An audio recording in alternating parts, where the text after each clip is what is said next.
আমি তার দাস। কার দাস হয়েছেন? ভগবান কার দাস হয়েছেন? ভক্তের দাস।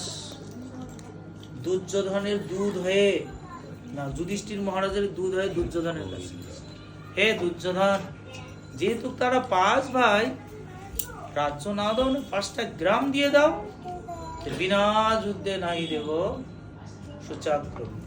স্বয়ং ভগবান গিয়েছে মীমাংসা করার জন্য, উপদেশ দেওয়ার জন্য গিয়েছে।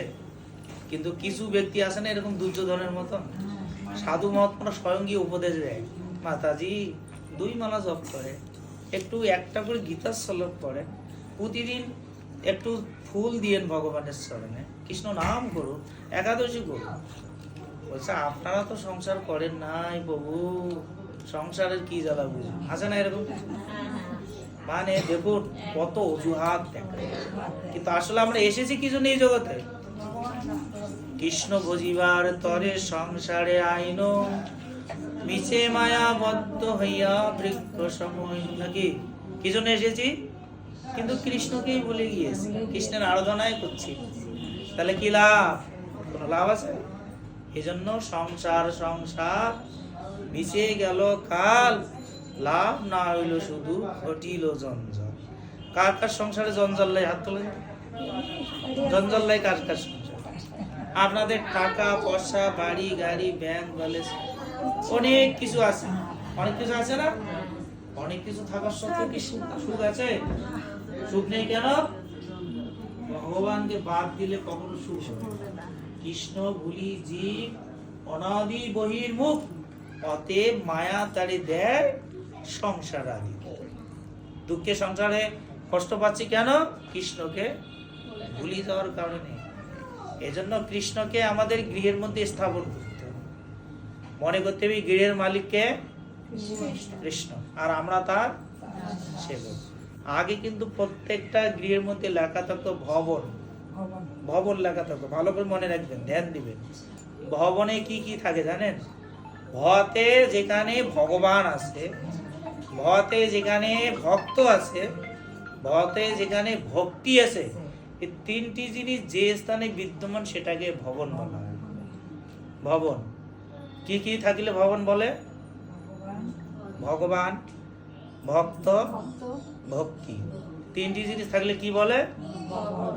আর ভবনের ভ কেটে দেন, ভগবানের ভ কেটে দিলে কি কি থাকবে না?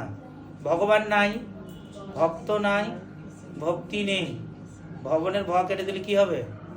বন। বনে কে থাকে? জোরে বলেন, কে থাকে? পশু পাখি হিংস্র প্রাণীরা, নাকি? বন বানাইতে চান না ভবন বানাইতে চান? আমার এই গৃহটা এসে খুব ভালো লাগছে। কেন জানেন? এত সুন্দর রাধা মাধবকে, অষ্টসখীকে বেঁধে রাখছে। এই একদম এসে আমি ওই ঘরে গিয়ে দেখেছি কি সুন্দর বড় বড় গোপাল, সাক্ষাৎ জগন্নাথকে কত সুন্দর ফুলের মালা দিছে, যেদিকে তাকে সেদিকে মানে যত্র যত্র নেত্র পড়ে তত্র তত্র কৃষ্ণ স্ফুরে। খুবই গুরুত্বপূর্ণ, ইম্পর্টেন্ট একটা বিষয়। আপনি যদি কৃষ্ণকে কেন্দ্র করে সংসার করেন, আপনার সংসারটাই গোলক বৃন্দাবন। সংসারটাই কি হবে?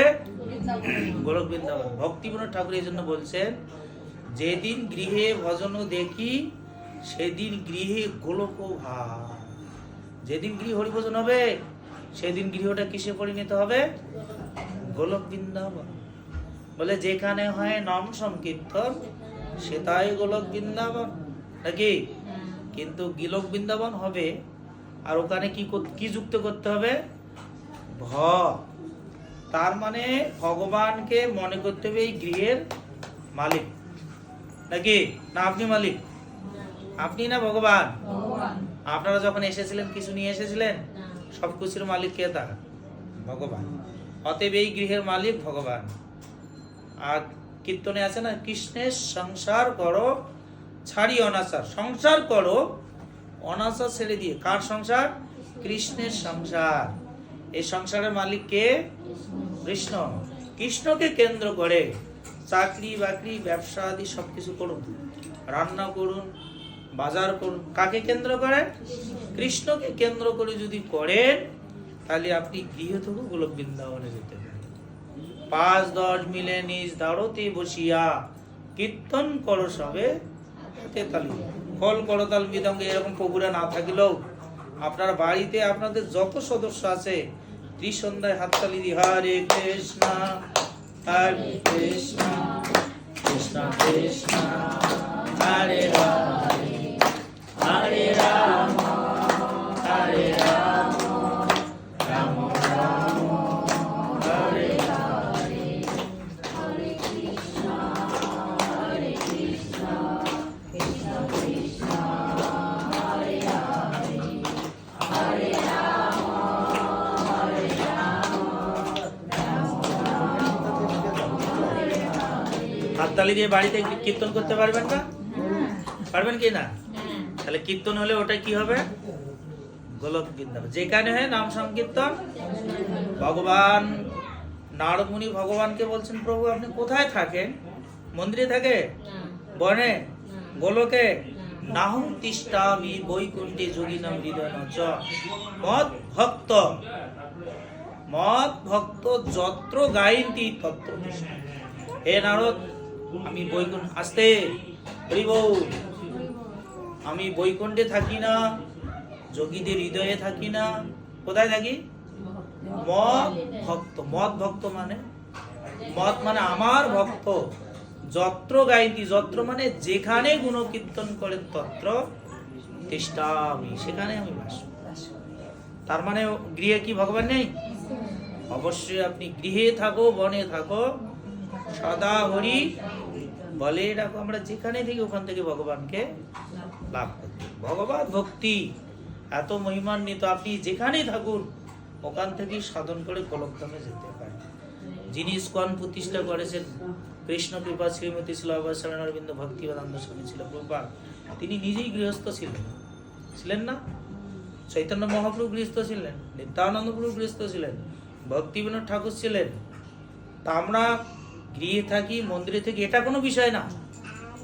যেই ভজে সেই বড়। অভক্তি হিংসার এই মাতাজি কৃষ্ণ ভজনে নাহি জাতি কুলাদি বিচার, জাতি কুলের বিচার নেই, যেই ভজে সেই বড়। আপনি যদি মাতাজিও সুন্দর করে কৃষ্ণ ভজন করেন আপনি ওখান থেকেও গোলকধামে যেতে পারেন। আর আমি লাল পোশাক পরে বড় বড় একদম মালা পরে তিলক টিলক পরে যদি কৃষ্ণ ভজন না করি, অন্তরে যদি আমার নিষ্ঠা না থাকে, ভগবানের প্রতি প্রেম ভালোবাসা, লাল পোশাক পরে মন্দিরে থাকলেও ভগবান ধামে যেতে পারবো? তাহলে সাধন ভজনটাই হচ্ছে আসল। আপনি যেখানেই থাকুন, এটা কোনো কথা না, এটা কোনো সমস্যা না। এই জন্য আমরা যেখানেই থাকি সেখান থেকে হরি ভজন যদি করি, সাধুগুরু বৈষ্ণবদের নির্দেশ পালন করে ওখান থেকে ভগবান ধামে যেতে পারি। এই যে একটা ছেলে খুব পাপী ছিল, ভগবানকে মানত না, সাধুগুরু বৈষ্ণব মানত না, গীতা ভাগবতম পড়তো না। তো একদিন সে কি করেছে, একটা ভালোবাসার দিবসে সে একটা মেয়েকে ভালোবাসে। আমি এটা বলে শেষ করে দিব, ঠিক আছে? হরে কৃষ্ণ। ভালোবাসার দিবসে একটা পদ্ম ফুল চয়ন করে তার প্রিয়তমাকে উপহার দেওয়ার জন্য নিয়ে যাচ্ছে। তার নদী পার হতে হয়। তা নদী পার হওয়ার সময় বাঁশের সাঁকো দিয়ে পার হয়। বাঁশের সাঁকো বোঝেন তো নাকি? বাঁশের সাঁকো দিয়ে পার হচ্ছে, হঠাৎ করে বাতাসে তার ফুলটা হাত থেকে পড়ে গেছে। তা জীবনে কোনোদিন গোবিন্দ চরণে ফুল দেয়নি, ভগবানকে ডাকে নেই। তা তখন সে চিন্তা করলেন যেহেতু ফুলটা আমার প্রিয়তমাকে দিতেই পেলাম না, যাক গোবিন্দায় নমঃ। মানে কোনোদিন খই ভগবানকে দেয় না, ওই খই যখন বাঁচতে গিয়ে বাতাসে উড়ে যায়, উড়া খই গোবিন্দায় নমঃ। আসে না এরকম কেউ? ভগবানকে বলছে প্রভু এখন ধরে ধরে খাও, যেহেতু খইগুলো উড়িয়ে যাচ্ছে ধরে ধরে খাও। মাতাজি, ও মাতাজি, হরে কৃষ্ণ হরে কৃষ্ণ। এখন সে এই ফুলটা দিয়ে চলে এসেছে। সারা জীবন পাপ করছে। পাপ করলে কোথায় যায়? পাপ করলে কোথায় যায়? নরকে। তা সে নরকে গিয়েছে। তার নরকে গিয়েছে তা চিত্রগুপ্ত মানে কি, যিনি চিত্তের মধ্যে গুপ্ত অবস্থায় আছেন। আপনি কি করছেন না করছেন কেউ না দেখলেও সিসি ক্যামেরা আছে, কিন্তু সিসি ক্যামেরা কি চিত্রগুপ্ত সব দেখছেন আপনি কি করছেন। তা চিত্রগুপ্ত খাতা খুলতে দেখছেন শুধু পাপ আর পাপ, সারা জীবনে পাপ করেছে। শেষে এক জায়গায় বলছেন, হে যমরাজকে বলছে, হে রাজন, সে একটুকু পুণ্য করেছে। কি পুণ্য হয়েছে? একটা ফুল তার প্রিয়তমাকে উপহার দেওয়ার জন্য নিয়ে যাচ্ছিল, ওটা পড়ে গিয়েছে, গোবিন্দায় নমঃ বলছে। তো যমরাজ তখন বিচার করে দেখলেন একে কি করা যায়। বলছে, দেখো তুমি একটুকু পুণ্য করেছো, তুমি 5 মিনিটের জন্য স্বর্গলোকে যেতে পারবে। তা তুমি আগে শাস্তি ভোগ করবে না স্বর্গলোকে গিয়ে পুণ্য ভোগ করবে? ওর কৌশল মানে কৌতূহল হলো যে আমি কি এমন পুণ্য কর্ম করেছি, যে কি এমন কাজ করার পর পুণ্য হলো।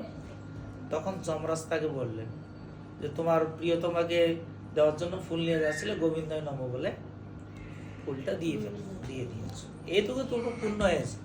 তা সে ভাবছে তাহলে আগে স্বর্গলোকে যাই, আগে এটা আগে ভোগ করে আসি। আর তখন স্বর্গরাজা ইন্দ্র মানে যমরাজ কি করেছেন, একদম পাসপোর্ট ভিসা সহকারে মানে সিল সাপোর্ট দিয়ে 5 মিনিটের জন্য ওকে স্বর্গলোকে প্রেরণ করছে। স্বর্গলোকে তুমি যা খুশি তাই করো, ইন্দ্রদেব বলছেন। ওই ছেলেটা চিন্তা করছে, আরে এখানে তো অনেক সুন্দর সুন্দর পারিজাত ফুলের বাগান, মানে পদ্ম ফুলের থেকেও শ্রেষ্ঠ পারিজাত ফুলের বাগান, এত সুন্দর সুন্দর বাগান। ছেলেটা চিন্তা করলে একটা ফুল দিয়ে যদি আমি স্বর্গলোকে আসতে পারি, তো এখানে এত ফুল আছে, এই ফুলগুলো যদি আমি কৃষ্ণের চরণে দিই তাহলে আমার কি গতি হবে।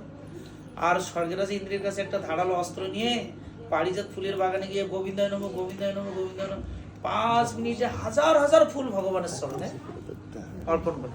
আর গোলকধামে ভগবান হঠাৎ করে মৃদু হেসে দিয়েছে। রাধারানী বলছে, প্রভু তুমি হঠাৎ করে হাসিলে কেন? বলছে, হে রাধে, কি জন্য হেসেছি এখন বলা যাবে না, আমাকে এখন এই দিব্য রথ নিয়ে স্বর্গলোকে। স্বয়ং ভগবান দিব্য রথ নিয়ে এলেন স্বর্গলোকে। নিয়ে এসে বলছেন, হে বর্ষ, আরে একটা ফুল যদি কেউ দেয় আমি তার কাছে ঋণী হয়ে যাই, আর তুমি আমাকে হাজার হাজার পারিজাত ফুল দিয়েছো, আমি তোমার কাছে ঋণী হয়ে গেছি।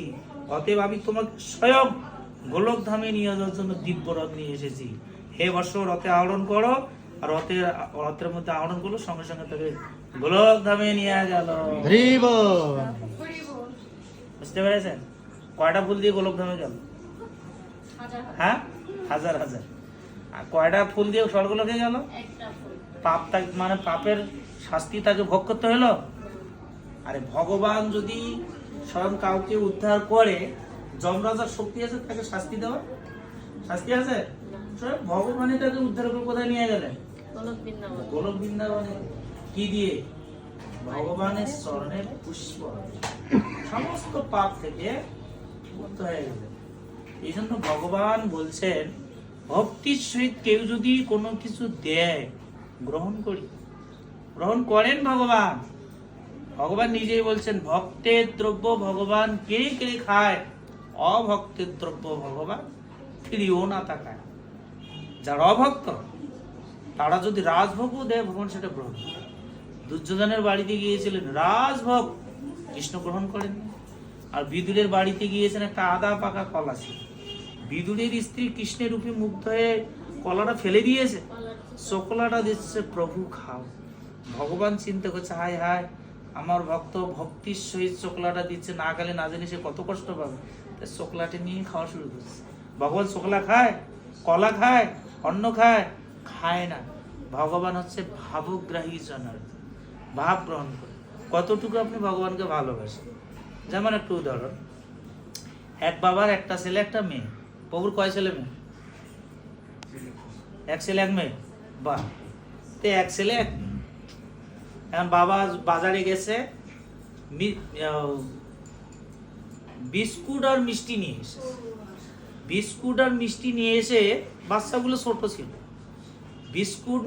বিস্কুট আর মিষ্টি নিয়ে এসে বাচ্চারা দৌড়িয়ে এসেছে